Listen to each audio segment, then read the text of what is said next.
Friends, ఒక ఊర్లో ఒక అబ్బాయి 6 పెళ్లిళ్ళు చేసుకున్నాడు. 6 పెళ్లిళ్ళు ఎందుకు చేసుకున్నాడంటే, ఒక అమ్మాయి తర్వాత ఇంకొక అమ్మాయి, ఇంకొక అమ్మాయి, ఇంకొక అమ్మాయి, అలా అమ్మాయిలు చచ్చిపోతూనే ఉన్నారు. ఇలా అబ్బాయి 6 పెళ్లిళ్ళు చేసుకోవాల్సి వచ్చింది. 6వ పెళ్లి చేసుకున్న తర్వాత 6వ అమ్మాయి కూడా చచ్చిపోయింది.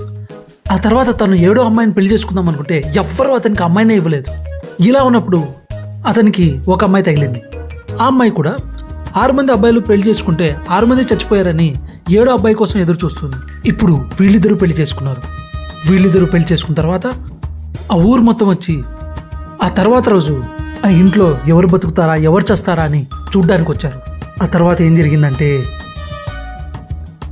నేను చెప్పనా. ముందు ఈ వీడియో లైక్ చేయండి, షేర్ చేయండి, నా ఛానల్ని ఫాలో చేసి లేదా సబ్స్క్రైబ్ చేసుకొని అప్పుడు కింద కామెంట్లో నేను ఫాలో చేశాను, తర్వాత స్టోరీ ఏమైందో చెప్పమనండి. అప్పుడు చెప్తా.